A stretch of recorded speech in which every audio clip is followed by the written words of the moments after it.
is brought to you by Head Start Basketball. Hello, and welcome to the 61st edition of the Coach's Corner Roundtable on the Hoopheads podcast. Each episode of the Coach's Corner Roundtable will feature our all-star lineup of guests answering a single basketball question. A new Coach's Corner Roundtable will drop around the 15th of each month. January's Roundtable question is, besides winning, what are your next 3 coaching priorities? Our coaching lineup this month includes Dominic Amorosa from Strake Jesuit College Prep, Scott Fitch from Fairport High School, Joe Harris from Lake Chelan High School, Bob Krizancic from Mentor High School, Dave McGreal from Penn State Altoona, Raul Placeres from Maryville College, Don Showalter from USA Basketball, John Shulman from the University of Alabama Huntsville, and Joe Stasyszyn from Unleashed Potential. Please enjoy this roundtable episode of the Hoopheads podcast, and once you're finished listening, please give the show a 5-star rating and review after you subscribe on your favorite podcast app. If you're a basketball coach at any level, please check out our Hoopheads Coaching Mentorship program. You'll get matched with one of our experienced head coaches and develop a relationship that will help take your coaching, your team, your program, and your mindset to another level. Be sure to follow us on Twitter and Instagram at HoopheadsPod for the latest updates on episodes, guests, and events from the Hoopheads Pod. Hey Hoopheads, Dr. Dish Basketball is ringing in the new year with big savings. This January, buy 1 Dr. Dish, get 1 free, or unlock exclusive single-unit discounts during their 2024 Super Sale. Learn more at drdishbasketball.com and follow their incredible content at Dr. Dish B-Ball on Twitter, Instagram, Facebook, and YouTube. Mention the Hoopheads podcast and save an extra $300 on the Dr. Dish Rebel, All-Star, and CT models. Those are some great deals, Hoopheads. Get your Dr. Dish shooting machine today.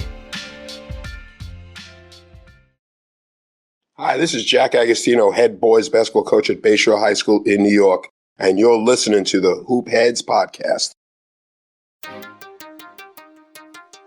Prepare like the pros with the all-new Fast Draw and Fast Scout. Fast Draw has been the #1 play diagramming software for coaches for years. You'll quickly see why Fast Model Sports has the most compelling and intuitive basketball software out there. For a limited time, Fast Model is offering Hoopheads listeners 15% off Fast Draw and Fast Scout.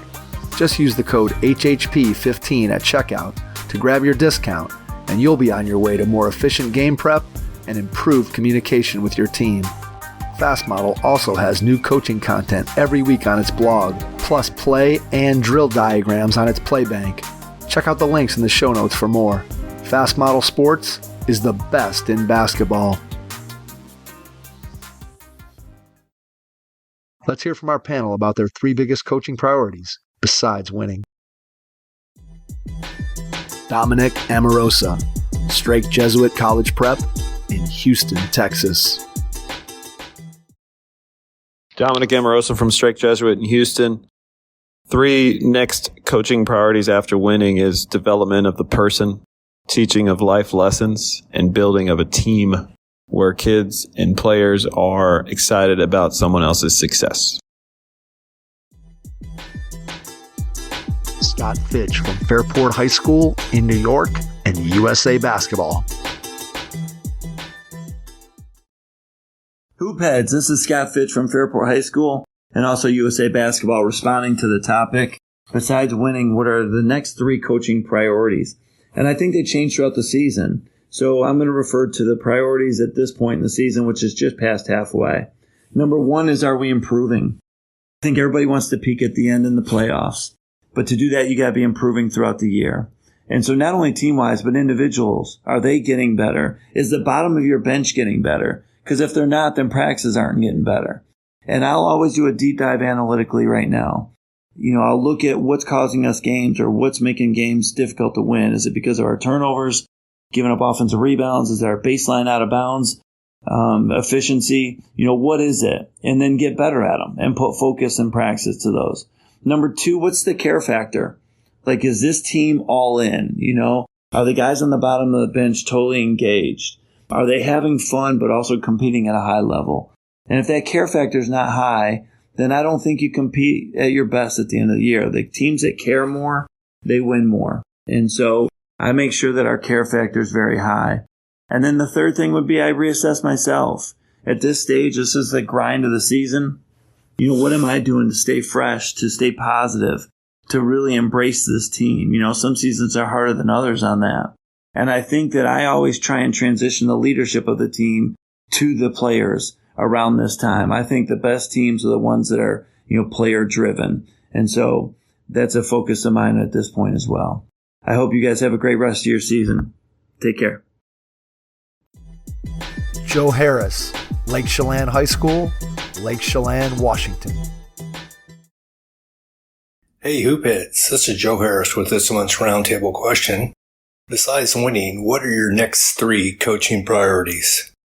Let winning take care of itself. First of all, the top priority should be creating great people on and off the court. As coaches, we have a tremendous opportunity to teach so many life lessons through basketball and other sports.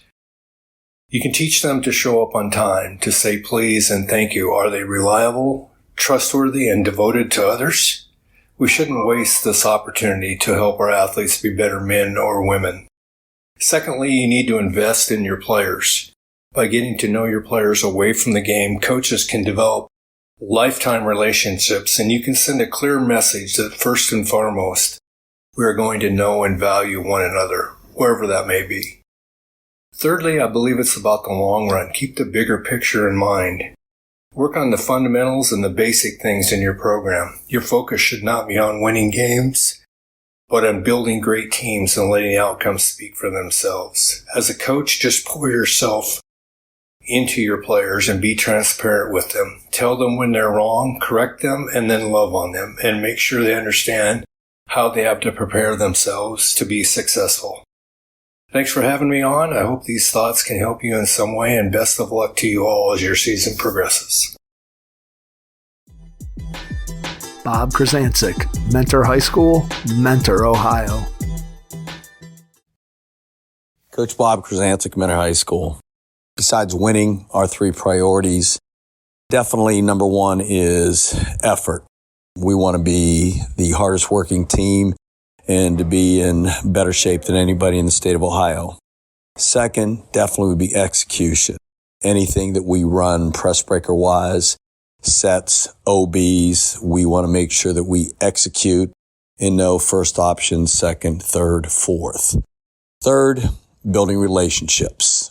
Playing for your brother, playing for your teammate, so important. Best of luck.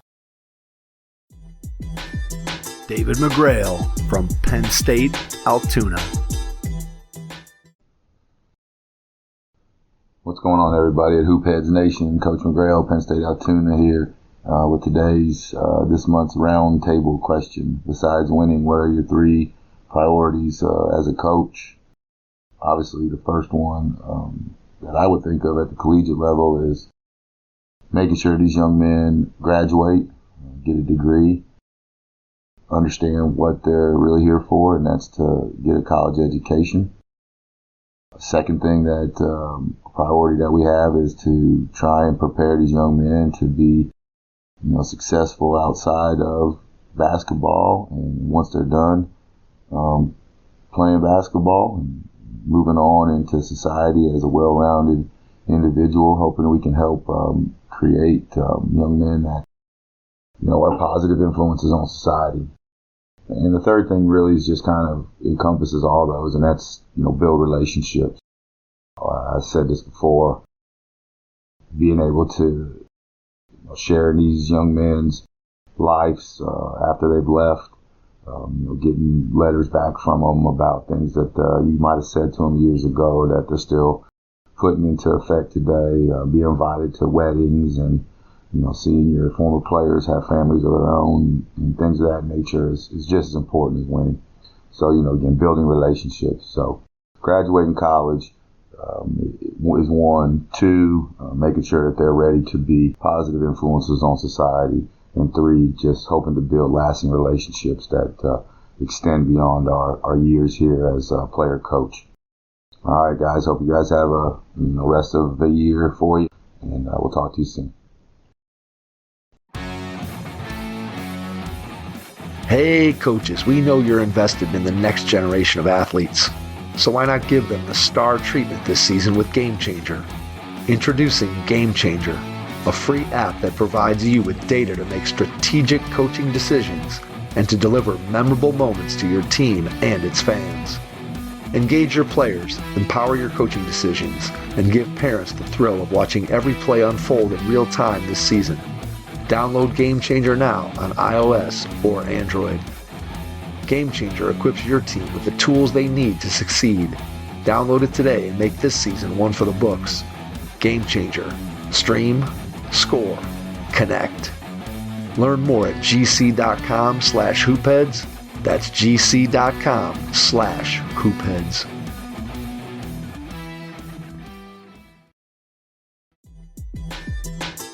Raul Placeres from Maryville College. What three things are important to us besides winning? Well, number one, that our guys graduate from college. That is the most important thing when you get to our program. God willing, we do it on time, and that you do it in 4 years and you have a degree that you can use and better your life. Number two, as a coach, as the head coach of the program, to give our players the best experiences possible. We've been very fortunate. To give an example, in the last 4 years, our senior point guard has been able to play in Las Vegas, Daytona Beach, Florida, play at the Great Lakes Invitational, which is one of the best D3 tournaments in the country. We've been to Mount Union, try to play the best teams in the country so your guys can say they had a great experience while they did this through their 4 years. And then the last thing is that they grow not only on the floor, but off the floor, and that they're ready to tackle the real world, and that they use all these experiences from the film room, weight room, pre-game, post-game talks, on the floor, to use those things to help them in the most important game, which is the game of life. This is Coach Placeres, head coach, Maryville College. Don Showalter, USA Basketball. Hi, Don Showalter here from USA Basketball. Besides winning, what are your next three coaching priorities? Well, I've said before that winning should not be a goal. Winning is an objective rather than a goal. If that's your only goal, you're certainly going to be disappointed many times, as well as the players being disappointed and feeling let down. So I think other than winning, I think your priorities, first of all, make the game fun. Basketball is a fun game, so I think really that's got to be at the forefront.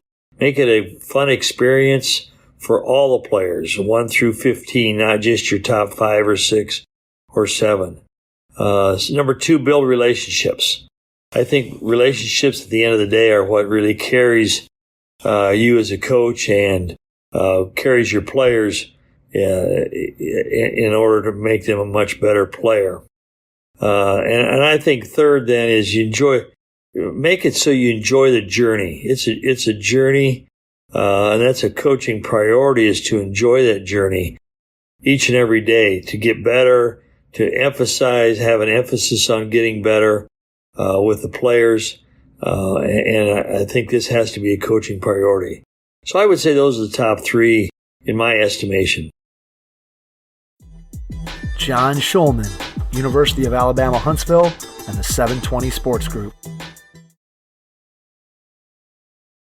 This is John Shulman, head coach at Alabama, Huntsville. This month's question is, besides winning, the three things that you're trying to teach, most important things you're trying to teach, besides trying to win a basketball game. It's getting harder, and I think, just be honest, the more you focus on winning, the less of winning that you probably do.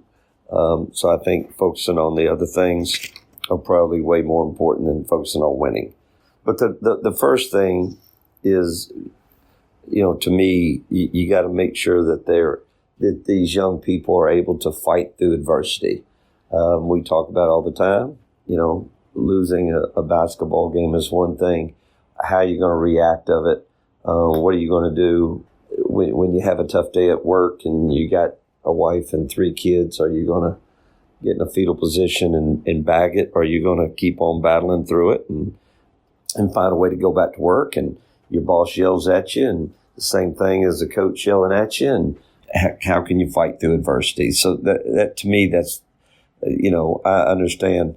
I'll put number 2, making sure these kids get an education. I personally think that number 1 is an education in life better than an accounting class. Anybody can learn accounting. Can anybody fight through adversity? No. And life's going to get hard, and basketball is going to get hard, and the season is going to get long and hard. And we're getting ready to play Valdosta State tonight, and half our team's got the flu, and nobody cares. And we're coming off a loss, and it's a tough time, and it is what it is. And so, can we fight through adversity? Can our kids fight through adversity? Because they're going to need to do that. But number 2, they got to be able to get an education, and it's vital in college that you're making sure that they're on track, and that it is important. And the same thing in high school, and not cutting corners, and making sure they do what they're supposed to do, and not making sure that winning is the most important thing, that you got to make sure you do the other stuff. Knowing the difference, I put number 3, knowing the difference between right and wrong. And we're teaching that, we teach that all the time, whether it be in practice, what we think is right, and doing the right things on the court, off the court. I believe in karma. I believe in that if you do enough right things, you'll get rewarded for it. And if you do enough wrong things, you'll head the other direction. So just knowing the difference between right and wrong, whether it be on the court or off the court, and understanding that there's other people that are counting on you. So if you make a decision, a selfish decision, that other people are counting on you, and you affect other people. And that's kind of our 4th thing, that the world doesn't revolve around you, that there's the team is a bigger deal than your individual accomplishments, and that just the world's a big place, and the world doesn't revolve around you. You have to join it, and you've got to make a difference in the world with a group, not just about you. So I just, winning's important, I understand, so we can all keep our jobs. But I'm just going to tell you, you focus on making sure they know the difference between right and wrong, and making sure they're doing what they're supposed to in school, and making sure they can fight through adversity, and making sure that they understand the world don't revolve around them. You're gonna win games. And so I would put winning down the line a little bit, and make sure that you help them in life. Hope this helps. Good luck the rest of the way as we all head through January, and stay healthy, and stay happy, and stay successful, whatever that means to you. Thanks. Joe's Decision. Unleash Potential, Carlisle, Pennsylvania. Joe's Decision, Unleash Potential. This month's question is, besides winning, what are your 3 next coaching priorities? I would say, besides winning, probably the biggest coaching priority for me is helping players to develop and get better every day. Looking at the big picture, a lot of coaches focus on winning, but I really believe the process in getting there to winning is the biggest thing that you need to do. Because I think you have to, one of the things that I know when I was a high school coach for many, many years is I enjoyed practice a lot more than the games, because I really enjoyed seeing players getting better. So I think you have to approach coaching, on a daily basis of making each individual better. And then in return, the team will become better. So it's more of a marathon than a sprint. I just think you have to look for team improvement every day, and you should be playing your best basketball by the end of the season. That's something that I've always tried to do. And that was sort of the gauge that I looked at in terms of, how our season's going to go. If we're not constantly improving throughout the year, if we're playing our best basketball early and then falling off mid-season or towards the end of the year, then that has a direct impact on whether you're winning or not. So we never really talked about winning. We talked about getting better every day. I just think that's a really, really important, aspect of coaching that is missed sometimes, that sometimes coaches get so focused on, tunnel vision on winning, but you're not looking at the processes. That's the most important part of winning, is the constant improvement on a daily basis. And I think, as a coach, good coach development leads to good player development. So part of this process starts in the offseason, coaches making themselves better. So in return, they can make their teams and their players better. So, I've always focused on the process of team development and player development in terms of having a direct impact on the end result, which is winning. The other thing I think that, and I talk about this a lot in player development and talking to coaches all over the country when I speak for USA Basketball and everywhere I go, is, today's players, one of the other things that you got to focus on is having them understand that working hard is your ticket inside the door. So that's the bottom rung of the ladder. So that's one thing I think you have to show kids today and players today what working hard looks like. Okay, because if you ask a player, they come in the gym, say, "Are you going to work hard today? Did you work hard today?" They all say, "Yes, I did." But I think a lot of times they don't really understand what that looks like. So I think you have to spend time showing them what hard work looks like and having them understand that today's basketball landscape is so competitive, more so than any other time, that's the bottom rung of the ladder. That's just expected when you walk on the floor. Like, just working hard is not going to be good enough in terms of having an impact, a direct impact on your winning. So, showing them what that looks like, working hard, and then building up from there on your skills and all those other aspects that go into being a good basketball player. But if they don't come in and understand that they have to work hard to start with, then you're fighting an uphill battle. So I think that's a really, really important aspect. The other things that I like to talk about besides winning that they need to understand. And then the third one that I think also, is a blueprint. And I really believe this because I've used this all over the country. We have what we call a competitive edge model, where we take every part of a skill and break it down into some type of competition. I think you got to show players, because some players are competitors and some players aren't. But I think you have to show them what competing looks like also. And, by incorporating different things in your practice, like I said, I have a whole system that I use for practices called the competitive edge model, where players have to compete in all aspects of the game, whether it's ball handling, whether it's shooting, having competitions, whether, 3-on-3 during practice, having a competition for every aspect of the game. I think that really tends to build competitors in your program because, when teams are competing, that's what they do. That's what they do in games. So you can do drills and do drills and do drills all you want. But unless you're having competition in those aspects and showing them what competition looks like in every aspect of the game, then they develop a mindset of having to compete for everything. Because, obviously during the game, that's what you're doing. You're competing.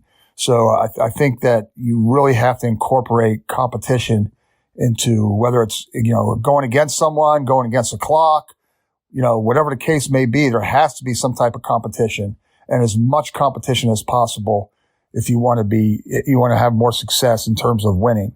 So, we could talk about winning all we want, but at the end of the day, there are many, many other aspects that go into winning. And if you take care of those things, then I always say winning will take care of itself. Because I think if you get tunnel vision for winning and that's all you focus on, you're missing a huge part of the blueprint or pieces of the puzzle that will lead to more success in terms of winning games. Thank you very much. Thanks for checking out this month's Hoopheads Podcast Roundtable. We'll be back next month with another question for our all-star lineup of coaches. Your first impression is everything when applying for a new coaching job. A professional coaching portfolio is the tool that highlights your coaching achievements and philosophies, and most of all, helps separate you and your abilities from the other applicants. The Coaching Portfolio Guide is an instructional, membership-based website that helps you develop a personalized portfolio. Each section of the Portfolio Guide provides detailed instructions on how to organize your portfolio in a professional manner.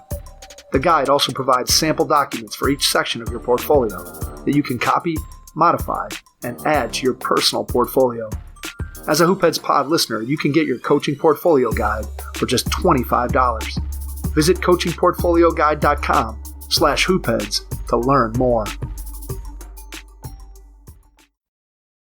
Thanks for listening to the Hoop Heads podcast, presented by Head Start Basketball.